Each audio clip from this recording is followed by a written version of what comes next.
러시아하고 전쟁 이후 최고의 화력치기로 꼽히고 있는 155mm 자주포. 그 가운데 한국이 개발하고 생산하고 있는 K9 자주포는 현재 전세계 자주포 시장 점유율 70%를 기록하면서 명실상부 베스트셀러 웨폰에 등극했는데요. 최근에는 루마니아에도 54대의 K9 자주포가 수출되면서 10번째 K9 운용국이 탄생하였고 총 계약 규모 1조 3천억 원은 최근 루마니아 7년간 무기 도입 사업 중 최대 규모였습니다. 루마니아가 K9 자주포에 대한 기대가 얼마나 큰지 알 수 있는 부분이죠. 루마니아의 K9 직도입 결정은 정부 요청서 발행 이후 단 1년 만으로 상당히 빠른 시일 내에 계약이 체결되었는데요. 이에 외신들 역시 큰 관심을 갖고 해당 소식을 발빠르게 보도하였습니다. 루마니아의 K9 자주포 도입 사업은 어찌 보면 지극히 평범한 K9의 또 하나의 계약으로 보일 수 있지만 사실 다른 도입국과 달리 특별한 점도 포착되고 있는데요. 바로 K9 자주포와 함께 패키지로 구매한 K10 탄약 운반 장갑차의 도입 대수가 다른 구매국들 대비 월등히 많다는 것입니다. 루마니아는 54대의 K9 자주포와 함께 36대의 K10 탄약 운반 장갑차를 구매했는데요. 일반적으로 한 대의 K10이 두 대의 K9 자주포를 맡아 포탄을 보급해주는 형식으로 노르웨이, 폴란드, 이집트 등은 이와 같은 2대1 비율로 K10을 구매했지만 루마니아는 27대가 아닌 추가 9대를 더 구매한 것입니다. 이에 한 해외 네티즌 역시 의아하게 여기며 K10 탄약 운반 차량을 36대나 구매한 이유가 있을까요? 27대 정도가 딱 맞아 보이는데요 라는 댓글을 달았죠. 호주의 경우 K9 자주포 30문과 K10 15대를 구매하였고 이집트의 경우 K9 200문과 K10 100문 그리고 최초로 K9과 K10 패키지를 구매했던 노르웨이 역시 초기에는 K9 23문, K10 6대를 도입한 이후 추가 옵션 계약을 실행하면서 4문의 K9과 8대의 K10을 도입해 최종 K9 28문, K10 14대 2대1 비율을 맞췄습니다. 노르웨이가 전 세계에서 첫 번째로 K9, K10 패키지 구매를 체결한 이후 폴란드, 루마니아 등 유럽 국가들 사이에서는 K10에 대한 관심이 커지고 있는 것을 알 수 있는데 이들 국가에게는 몇 가지 공통점이 있습니다. 바로 모병제이자 인구 대비 육군의 비율이 낮다는 것이죠. 특히나 루마니아는 그 가운데에서도 가장 낮은 비율의 육군 전력을 보유하고 있는데요. 루마니아의 인구는 약 1930만 명이고 육군의 수는 겨우 4만 3천 명에 불과합니다. 인구 대비 비율은 0.22%, 노르웨이는 540만 명 중 육군 2만 명, 0.37의 비율, 폴란드는 3,800만 명 중 육군 10만 명, 비율은 약 0.26%입니다. 반면 징병제인 한국의 경우 전체 인구 5,130만 명 중 육군 60만 명으로 비율은 약 1.17%에 달합니다. 이와 같이 극심한 병력 부족 현상을 겪고 있는 유럽의 경우 보급, 장전, 사격이라는 자주포의 3박자를 빠르게 가져가기 위해서는 무엇보다도 효율적인 탄약 보급과 병력을 보호할 수 있는 장비를 갖추는 것이 필수적인데 여기에 해당하는 것이 바로 K10 탄약 운반 장갑차이죠. 이에 앞으로 유럽군의 모병 한계와 함께 K9, K10 패키지 판매 수치는 더욱 증가할 것으로 보여집니다. 폴란드의 경우 올해 초에 병력 이탈을 막기 위해 약 20%의 군인급여 인상을 발표하면서 신규 군인에 대해 평균 대졸 취업자들보다 더 많은 급여와 수당, 거기에 주택 제공에 연금 혜택 등 파격적인 조건을 제공하고 있지만 여전히 모병의 어려움을 겪고 있는데요. 이러한 상황은 모든 유럽 국가들이 겪고 있는 문제입니다. 지난 3월 외교 전문지 폴리티코는 유럽 군인들은 나토가 필요할 때마다 오히려 계속 그만두고 있다 라는 기사를 보도했는데요. 기사에서는 새로운 군인을 모집하는 것보다 기존 군인이 그만두지 않도록 설득하는 것이 더 중요하다면서 독일은 2011년 징병제 폐지 이후 현재 병력 이탈 문제로 국가 복무 제도를 도입하는 것을 다시 논의 중이라고 했습니다. 매치가 꼽는 모병의 한계점은 현재 젊은 세대들의 가치관이 애국심이 아닌 개인의 워라밸을 중시하는 경향이 있고 심화되는 고령화와 치력 문제, 그리고 급여가 낮았다 해도 군인으로서의 삶의 질, 불확실성, 생명에 대한 위협으로 인해 지원자가 매년 줄고 있다고 했습니다. 스페인과 프랑스, 포르투갈과 같은 국가들은 이민자들을 상대로 군에서 최소 연수를 복무해야 시민권을 주는 방안도 고려하고 있을 정도죠. 특히나 유럽 젊은 세대들은 오히려 모병제로 바뀌면서 군인에 대한 존경심이 사라지고 있는 처지인데요. 이번 주 폴란드에서 가장 크게 화제가 되었던 뉴스는 폴란드 국경에서 근무하던 군인들을 상대로 약 17명의 젊은 폴란드 청년들이 온갖 욕설, 음담패설, 신백기 등과 같은 모욕 행위를 했고 군인들은 공권력의 한계를 느끼며 허탈한 발걸음으로 돌아갔던 사건이었습니다. 상황이 이렇다 보니 모병은 더더욱 쉽지 않고 병력 이탈을 막기 위해 그리고 국가의 안보를 지키기 위해서 장비의 첨단화밖에는 답이 없다고 느끼고 있는 상황이죠. 특히나 강력한 화력치기인 자주포를 운용함에 있어서 포탄 운반은 가장 위험한 작업 중 하나로 꼽히는데 만에 하나 운반 중 포탄을 떨어뜨리거나 내부 손상이 발생할 경우 폭발로 인한 귀중한 인력 손실을 겪을 수 있게 됩니다. 최근 북한의 포탄을 대거 인도받은 러시아 군인들 사이에서는 북한산 포탄은 절대로 믿어서는 안 된다는 볼멘 소리가 나오고 있는데요. 지난달 러시아의 S-64가 북한산 포탄을 장전하던 중 갑작스런 폭발 사고로 인해 포병이 크게 다치는 사고가 발생했습니다. 노후화된 북한산 포병의 위험성을 잘 보여주는 사례인데요. 그러나 이마저도 없는 러시아가 더 안습이긴 합니다. 그래도 중국산 포탄은 안전하니 다행이죠. 안 터지니까요.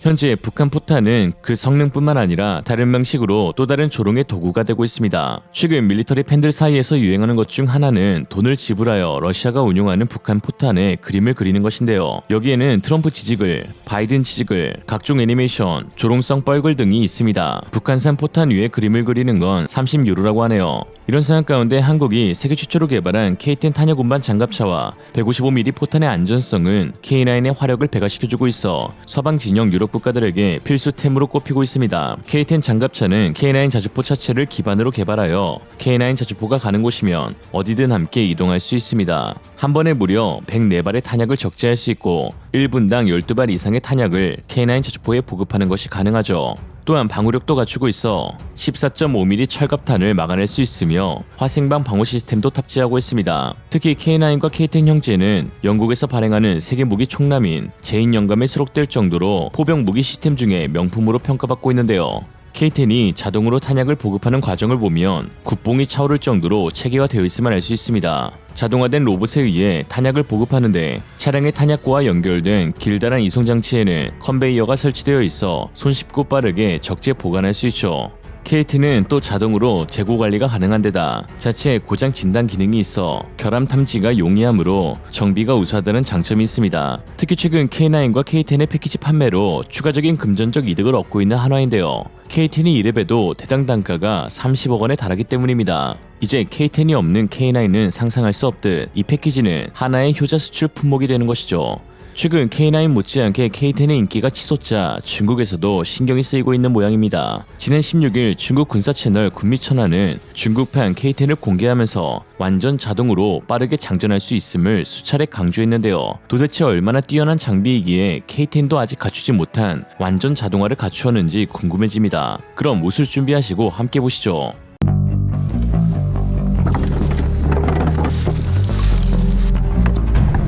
战士们已经领取完了弹药，正在进行弹药的检查工作。那么他们手中的呢，就是155毫米杀伤爆破弹，这也是05A 型履带式自行火炮最常用的弹药。155毫米杀伤爆破弹，又称155毫米榴弹，携带高爆炸药，在爆炸时可通过弹药破片毁伤目标。一枚155毫米榴弹能对落点周围几十米区域内的步兵、建筑物和轻装甲车辆等目标造成毁灭性的打击效果。破片即使没有直接穿透重型装甲，爆炸产生的冲击波也会对载具或建筑内部的人员造成弹震伤害。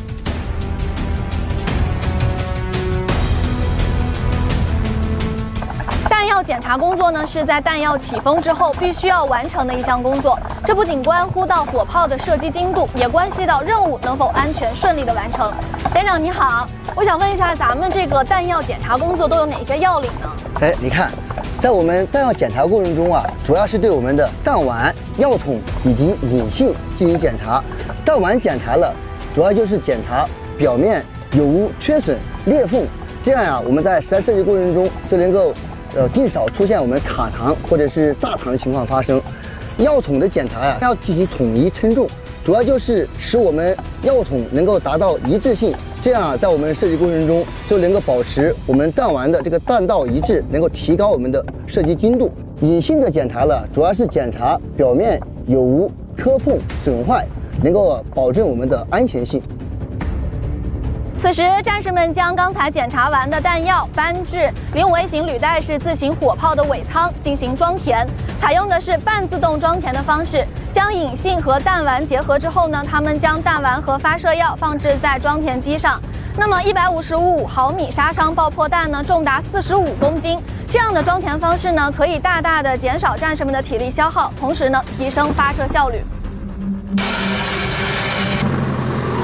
除此之外，零尾型履带式自行火炮配套的弹药补给车，能够全自动快速向尾舱弹药架输送弹药，大幅缩短弹药补充时间。 중국판 K10에 탄약을 싣기 위해서는 반드시 후방 적재를 해야 한다는 한계점을 발견할 수 있는데요. 그러나 한국 K10은 상황에 따라 전방 적재 및 후방 적재가 모두 가능합니다. 탄약고에서 군용 트럭으로 포탄을 옮긴 뒤 K10 탄약 운반 장갑차에 싣는 과정에서 한국 포병들은 뒷문을 통해 적재하는 것이 아닌 앞방향을 통해 할 수 있는데요. 포탄을 K10 장갑차 전면에 위치한 외부 컨베이어에 올린 뒤 입력기 동작 버튼을 누르게 되면 마치 공장에서 물건을 옮기듯 컨베이어 벨트가 움직여 포탄을 싣게 됩니다. 이후에는 수직, 수평, 탄 이송기가 미리 정해진 적치대로 포탄을 이동시키게 되는데 결론적으로 포탄을 외부 컨베이어까지만 올려두면 K10 장갑차 자동화 로봇이 내부로 옮기는 것에서부터 정리까지 모두 자동으로 처리하게 됩니다. 중국식 탄약 운반 차량의 후방 적재 방식보다 훨씬 빠르고 적은 인원이 소요되죠. 이후 K9과 결합된 K10은 포탄을 넣었던 외부 컨베이어를 이용해 K9 저주포 포탑 후부에 있는 탄 적치대 버슬렉으로 포탄을 자동으로 옮겨줍니다. K9 내부에서도 포탄 적재는 자동으로 가능하죠. 물론 K10 역시 중국이 하는 방식대로 후방에서 적재가 가능한데요. 그러나 설계가 조잡한 중국식과는 매우 큰 차이가 있습니다. 중국 탄약 운반차는 개폐문이 포탄 한 개의 크기로 매우 협소해 적재하기도 힘들 뿐만 아니라 얼마나 적재했는지 눈으로 확인할 수가 없습니다. 반면 K10은 2명이 작업할 수 있을 만큼의 여유 공간이 존재하고 또한 눕혀서 밀어넣는 방식이 아닌 가로로 세워 올려두는 방식으로 보다 효율적인 작업이 가능합니다. 특히 중국식 차량은 삽입구 위치도 매우 높아 아래 발판을 대어 한 명의 인원이 올라서야 하는데 꼭 2명 이상의 인원이 필요하며 아래에 있는 사람은 뭔 주인지 허리가 나갈 때까지 옮겨야 하고 만에 하나 그 높은 위치에서 신관이 장착된 포탄을 떨어뜨리기라도 하면 오발 사고도 발생할 수 있습니다. 반면 K10은 한 사람당 하나씩 포탄을 운반하고 또 실을 수 있어 긴급한 상황에서 부득이 후방 적재를 할 때 보다 빠르고 안전하게 옮길 수 있죠. 역시 중국이 말하는 완전 자동화된 탄약 운반 잘 봤습니다. 사람이 자동으로 참 잘하네요. 오늘의 한 줄 평. 요즘 어떻게 지내냐는 친구의 말에 K9으로 대답했습니다.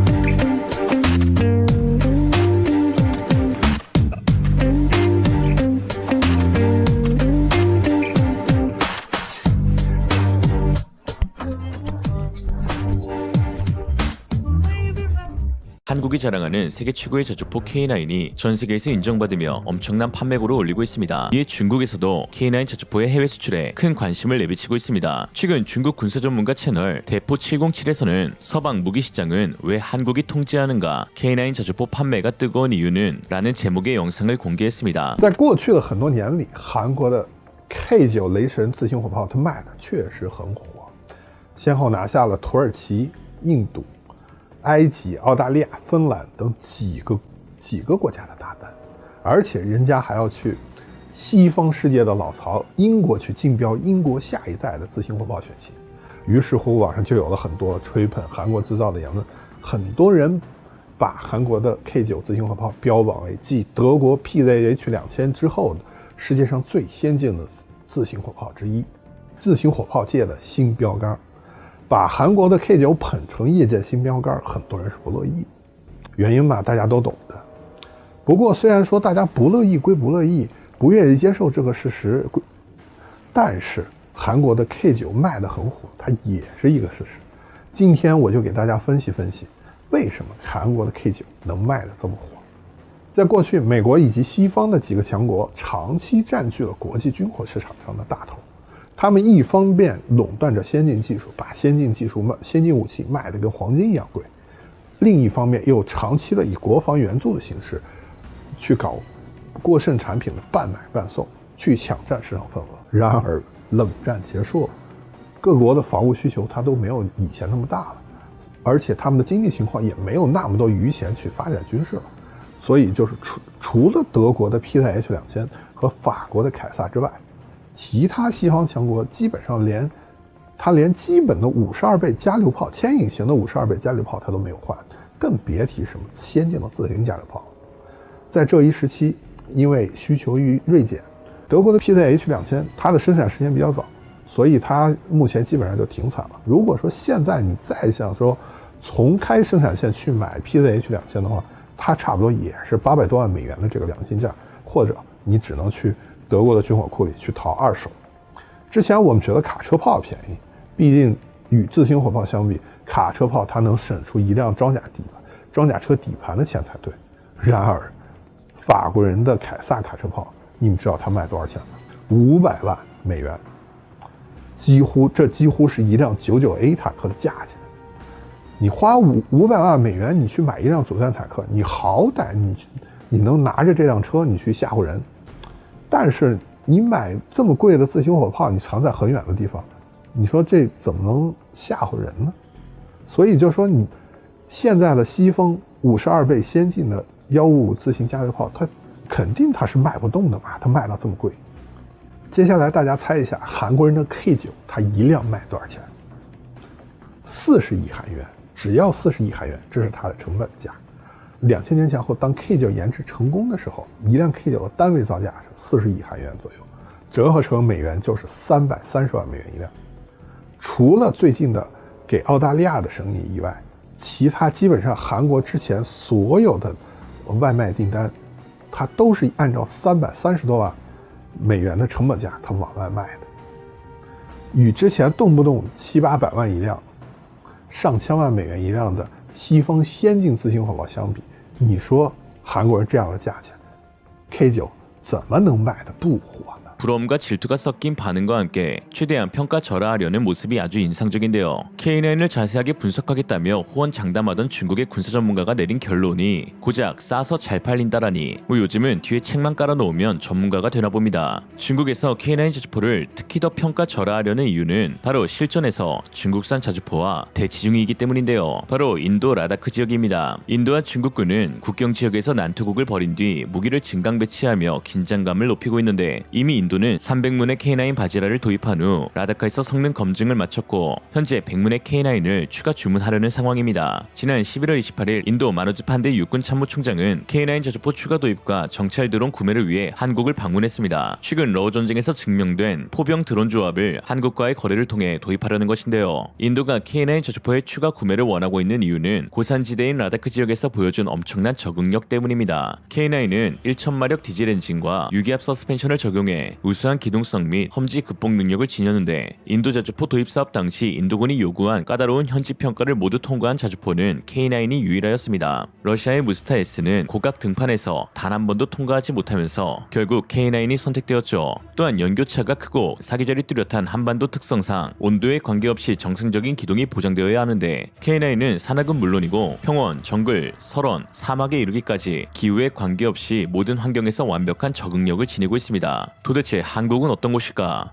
세계 최고의 훈련지. 고산지대에서 자주포를 운용할 때 가장 중요한 것은 바로 우수한 기동성과 반동 제어 능력입니다. 평균 고도 해발 3,500m의 라다크에서 운용되는 포병체계는 부득이 산을 넘기는 장거리 고각 발사 능력을 지녀야 하고 이에 높은 위력의 장약이 필수적으로 사용되어야 하는데 이로 인해 반동은 더 커지게 됩니다. 문제는 반동이 커질수록 사격 정확도는 급격히 낮아지는 데 있죠. 중국산 155mm PLZ-05 자주포는 차체 불안정으로 인해 반동을 전혀 제어하지 못하는 모습을 보이고 있습니다. 심지어 차체가 뒤로 밀리기까지 하는데요. 발사 후 차체가 이렇게 흔들리는 건 곡사화기로서의 가치가 없음을 의미합니다. 포병 사격은 눈앞에 보이는 표적을 직접 조준하고 쏘는 직사가 아니라 포물선을 그리며 포탄이 적의 머리 위에 떨어지는 곡사로 길게는 40에서 50km 밖 표적을 맞춰야 하기 때문에 매우 정밀한 계산과 조작이 필요합니다. 이를 위해 포병은 도가 아닌 밀리라디안 단위를 사용하는데 360도를 6400밀로 세분화하여 1도에 대략 17.7mm입니다. 그만큼 매우 정밀한 조준이 필요한 것이죠. 왼쪽으로 1mm를 틀면 1km 밖의 탄착점은 1m 왼쪽으로 이동하게 되는데 즉 단 1도 오차에 1km에서 17m 넘는 오차가 발생하는 것입니다. 이를 40km로 가정했을 시 1도 오차에 680m의 오발 사격이 되니 적군이 아닌 아군이 맞지 않을까 고민해야 하는 상황입니다. 이에 중국에서는 최근 반동을 잡기 위해 사활을 걸고 있습니다. 최근 중국 시장군구의 포병대대 영상이 공개되었는데요. 시장군구 포병대대는 이번에는 라다크에서 인도군과 대치 중인 부대로 중국 최고의 화력 부대로 불립니다. 새로 개발된 자주포나 현존 최고의 포병 화력 체계들이 이곳에 우선 배치되고 있죠. 그리고 해당 영상에서는 중국의 신형 차륜형 자주포가 처음 공개되었는데 이전과 달리 유기압 서스펜션과 3중 거대 스페이드를 장착한 모습이었습니다. 그러면서 유기압 서스펜션으로 인해 차체를 상하 조절할 수 있으며 반동을 획기적으로 줄일 수 있다고 대대적으로 홍보하였죠. 실제로 사격 모습에서 반동이 상당히 줄어든 것을 알 수 있었는데요. 심지어 엄청나게 거대한 스페이드에 모두 리코일 스프링을 장착해 반동 제어가 최우선 개량 사안이었음이 드러났죠. 그러나 한 가지 의아한 것은 차륜형 자주포에는 유기압 서스펜션을 장착하였지만 도리어 중국 주력 자주포인 궤도형 PLZ-05에는 적용하지 못했다는 것입니다. 사실 오래전부터 중국은 궤도형 유기압 서스펜션 기술 개발에 착수하였지만 기술력의 한계로 인해 아직 도입되지 못한 것으로 보이는데요. 실제로 매우 높은 난도의 기술력이 요구되는데 원조 기술국인 영국조차 양산을 포기할 정도였습니다. 유압유와 질소가스를 이용한 유기압 서스펜션은 중량물에 대한 안전성이 보장되기까지 많은 시행착오와 연구기간이 필요합니다. 실제로 하중을 분산시키는 데에 있어서는 토션바보다 불리한 것도 사실인데요. 토션바의 경우 한쪽은 차체에 고정되고 다른 한쪽이 보기륜에 지탱되는 구조상 하중이 차체 바닥에 고루 분산되지만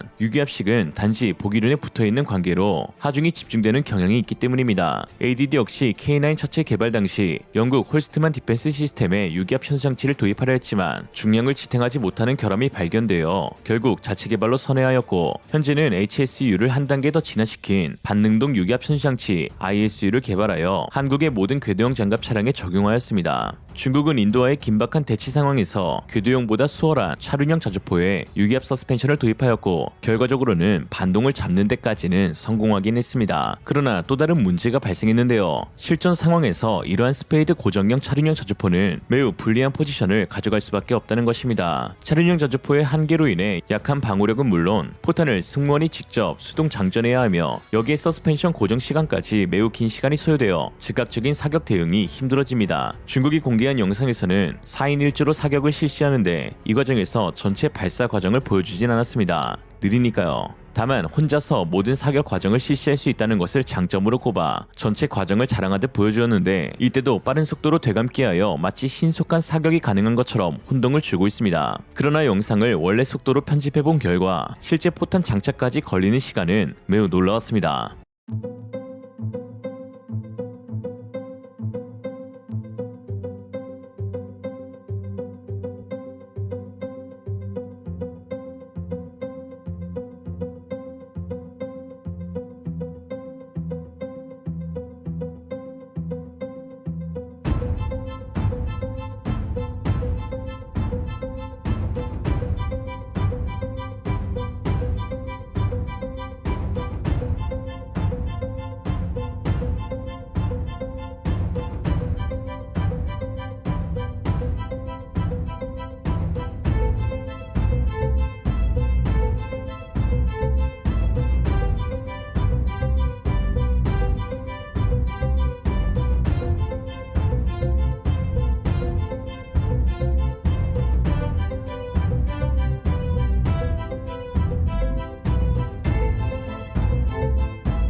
일각에서는 혼자 모든 과정을 처리한 거니 60초도 결코 느리다고 할 순 없다라고 하실 수 있지만 사실 소요된 대부분의 시간은 스페이드 고정, 포신각 설정, 포탄 탑재 과정에서 걸렸듯 이는 4명이 하더라도 마찬가지로 많은 시간이 소요되는 부분입니다. 반대하면 중국인. 반면 K9은 최근 미국에서 진행된 실사격 훈련에서 43초 만에 6발 사격할 수 있음이 증명되었습니다. 즉 중국이 스페이드를 내리는 동안 초탄을 얻어맞는 것이고 포탄을 들어 옮기는 동안 6대를 맞게 되는 것이죠. 엄청난 차이가 아닐 수 없습니다. 또 하나 시장 군구 포병대대 영상에서는 아주 재미난 장면도 포착되었는데요. 중국 포병대대가 운용하는 중국식 천무가 공개되었는데 자동 모듈 교체식으로 되어 있는 천무와 달리 중국의 다연장 로켓포는 로켓 장착을 손으로 일일이 넣어야 했던 것입니다. 40발의 122mm 로켓을 다 발사하고 나면 군인들이 일일이 직접 하나하나 로켓을 발사대에 꽂아서 재사용해야 한다는 것입니다. 엄청난 시간이 소요될 수밖에 없죠. 반면 우리 천무는 원격 조종기로 발사대 모듈 자체를 통으로 교체하여 탑재합니다. 탄약 운반 차량이 4개의 모듈을 싣고 다니면서 매우 빠른 속도로 탄약이 장착된 모듈 전체가 한 번에 교체 가능합니다. 또한 모듈 교체형이기 때문에 다양한 구경의 로켓포를 사용할 수 있는데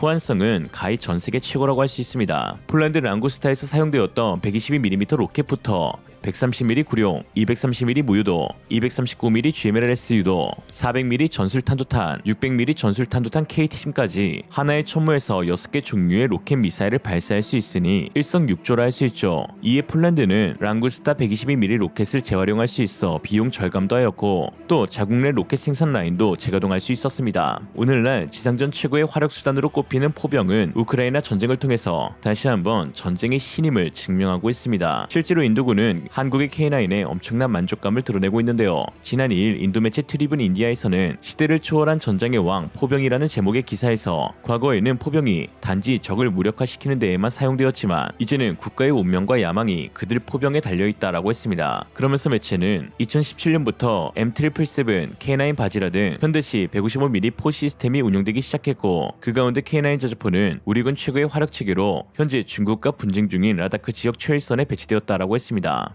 이런 상황 가운데 중국 자주포대대 사수와 부사수의 실전 훈련 모습에서 아주 놀라운 장면이 공개돼 많은 사람들에게 웃음을 선사했는데요. 부사수가 엉망진창으로 목표를 조준하자 사수는 훈련을 시킨다면서 스쿼트 이후 바늘의 실러키를 실시했습니다. 그마저도 제대로 하지 못하고 대차게 까이는 모습은 마치 시트콤의 한 장면 같은데요. 인정할 수밖에 없는 중국의 장점 하나. 웃기다. 중국 포병 더맨더머가 시트콤을 찍는 사이 우리 포병들은 K9 조종 시뮬레이터에서 실전과 동일한 훈련을 진행하고 있으니 자 이제 누가 대국이지? 오늘의 한 줄 평. 포병이 전쟁의 신이 맞긴 한데 저건 그냥 병신 아닌가 싶다. 루마니아의 K9 도입은 나토의 지도를 바꿀 수 있는 만큼의 의미이다. K9의 도입이 유력시되었던 루마니아가 결국 지난 19일 계약을 공식적으로 체결하였습니다. 앙헤 틸바르 루마니아 국방장관은 한국 국방부의 공식 방문을 계기로 실무 회담을 가지면서 하나 에어로스페이스의 K9 자주포가 루마니아 현대화 자주포 사업에서 승자가 되었음을 알렸는데요. 이로써 루마니아는 10억 달러, 한화 약 1조 3천억 원을 들여 53문의 K9 썬더 자주포 및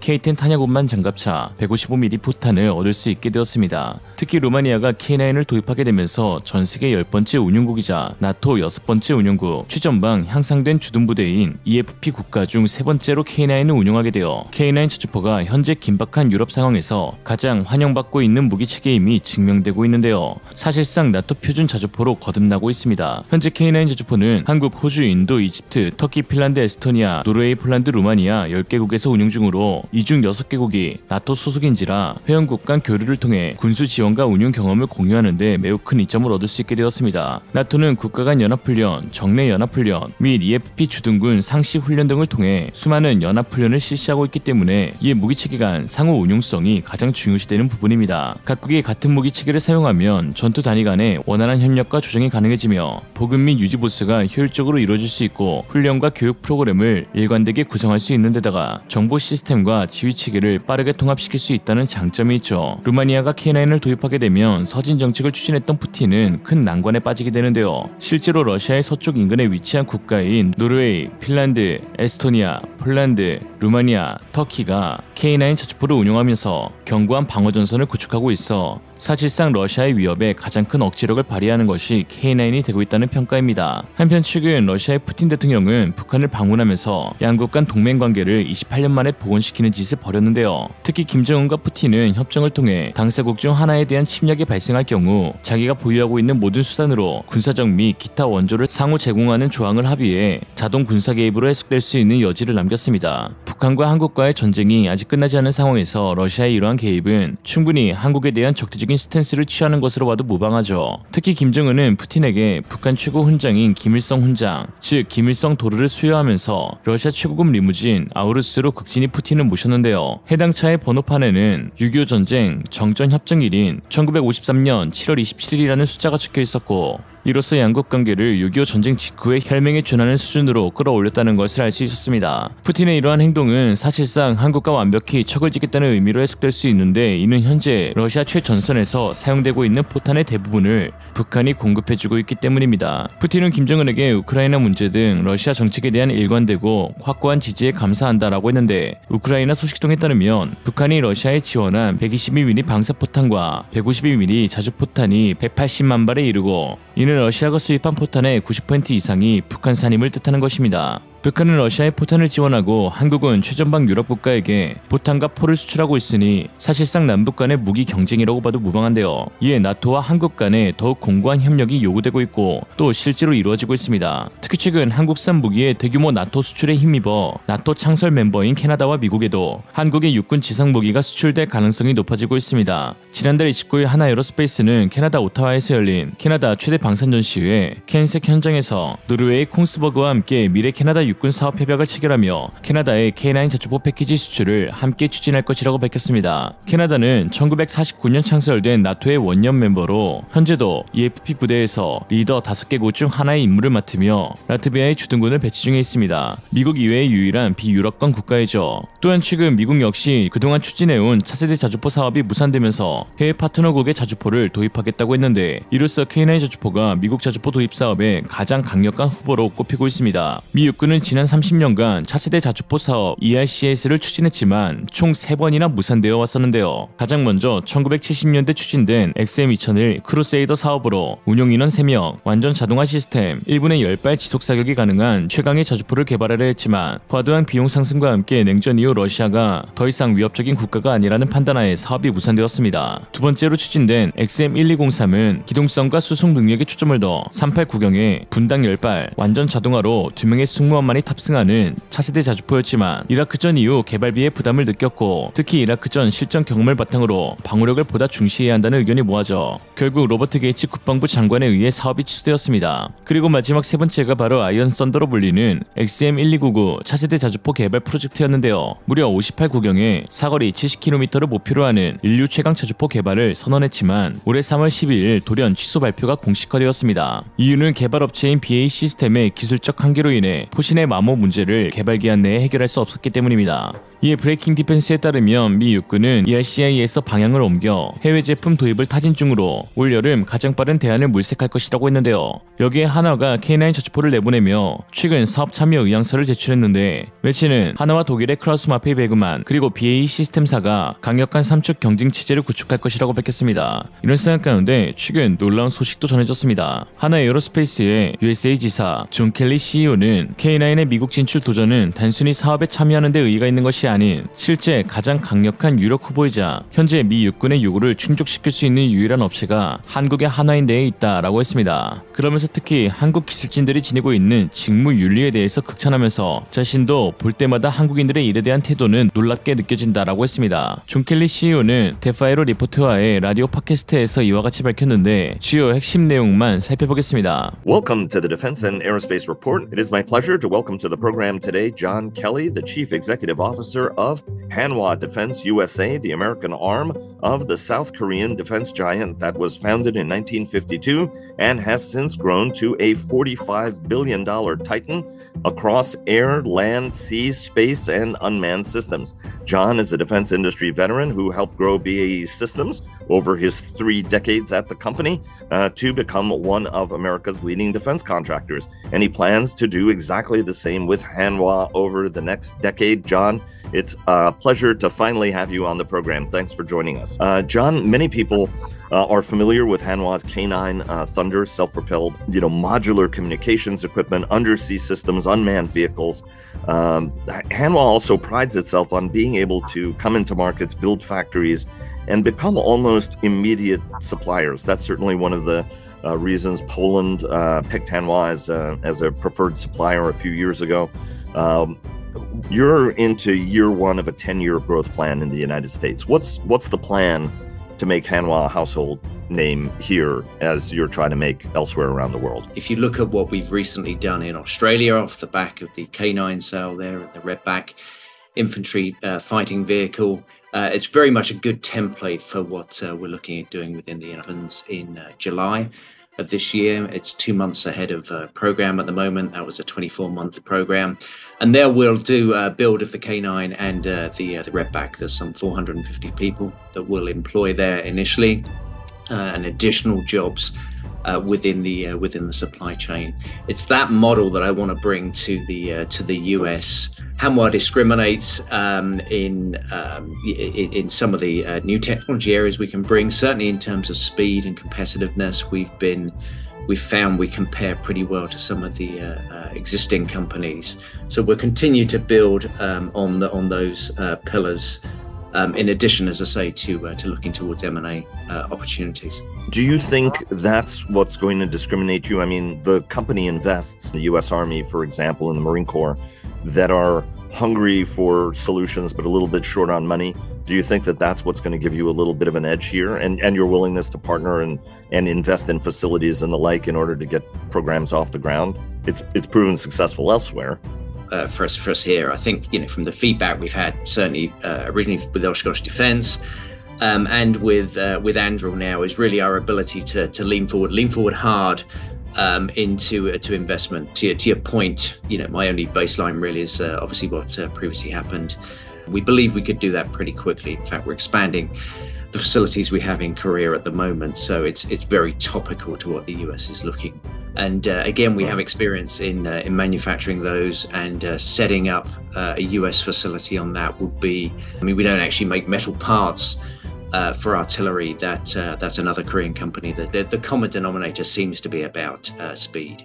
It's how quickly can you either supply this, and we have a pretty strong record in building those facilities in record time. So again, I think we can bring some of that capability, some of that agility and pace that they're looking for, and bring that into the US. What are some of the things that allow you to move maybe faster than other companies? Because everybody talks about moving fast, but unfortunately, we find that moving fast is measured in years, as opposed to sometimes you need that capability measured in months. I've been with Hanwha now for 4 years, just over 4 years, and obviously been able to compare that with my other baseline experiences.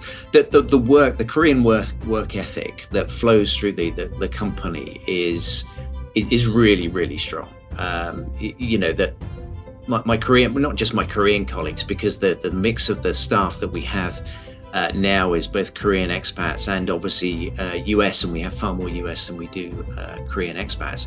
But that's very infectious. They'll think nothing of, okay, I've got to get on a conference call at 2 a.m. to make sure I align with the Korean staff. There's something about the work ethic that I'd not seen before, which I think speaks, Vargo, really to how Korea in general over the past 70 odd years, since the 50s and the end of the Korean War, has become so hugely successful. That's beyond Hanwha. I think that's the question of the K9 Thunder. The self-propelled howitzer is popular around the world. And the movement is now towards what is an existing system out there that could get us, much of the way through the sort of requirements that we have. And that's where I believe there is a strong interest in K9, initially around that IRCA requirement. Obviously, it's a 52 cal. That's how you get, your extension, and we're heading towards 70 kilometers out of a 52. The K9 system also has, the A1 is semi-automatic, so we can fire 6 to 8 rounds a minute. The A2, which we're just finishing off now, is 10 rounds a minute. So rate of fire is really important to the customer.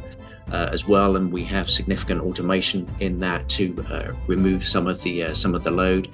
I think the other area of appeal as well is growth. We have 4 tons of growth ability within the A1 system. So as you well know with these systems, there are various development and technology upgrades that want to happen to these systems. We have the ability to do that. If you look at the present system in place, it's given great service, of course, but you would argue even with the upgrades that they've done, the growth within that is limited. We have working with partners in Korea, so we have access to those rounds, in addition to already having experience and being qualified on many of the US rounds. As you'll probably recall, back in Yuma, September 22, we brought over the K9 and we K10, and we did extensive demos there, shoot and scoot, rate of fire. We worked with GDOTS on the XM1113 wrap round, and did some successful fires on that. And so yes, we're very much in the zone of firing the conventional munitions, but indeed some of the advanced munitions as well. 최근 방사청이 공개한 K방산의 비교의 데이터 통계에서 깜짝 놀랄만한 사실이 밝혀졌습니다. 한국의 주요 수출 품목인 경전투기, 자주포, 전차와 타국의 경쟁 기준과의 대당 가격, 유지비, 생산 캐파, 리드 타임 등을 비교한 자료였는데요. 한국의 FA-50 경전투기 K9 자주포 K2 전차는 세계 최고의 성능을 자랑하면서도 대당 가격에서 적게는 2배, 많게는 3배나 더 저렴했으며 생산 캐파 역시 세계 최고를 자랑했는데 일례로 K9 자주포의 대당 가격은 730만 달러로 약 100억인 반면 독일 펜저비치 2000은 280억, M109A7은 250억 수준이었고 국내 생산을 풀로 가동할 경우 연간 생산량이 무려 320대에 달하는 반면 독일 펜저비치 2000의 경우 연간 생산 능력은 고작 12대에 그쳤습니다. 이로써 할 수 있는 것은 유럽이 러시아의 지상무기 체계에 대항하기 위해서는 한국과의 협력이 더 이상 선택이 아닌 필수가 되었으며 K9 자주포는 권위주의 악의축 국가들에게 있어 가장 위협적인 무기가 되고 있다는 것입니다. BTS 봉준호 손흥민 그리고 K9 렛츠고. 오늘의 한 줄평. 유사국가 개노답 삼형제. 개노답 삼형제. 나 푸틴 군사력 세계 2위인데 북한의 포탄고. 난 시진핑. 한국도 내꺼, 대만도 내꺼, 남중국해도 내꺼. 넌 김정은. 오늘 저녁 뭐 먹지? 이생으로 리얼리즘이었습니다. 여러분의 생각은 어떠신가요? 현명하고 지혜로운 여러분의 의견을 지금 댓글에 남겨주세요. 감사합니다.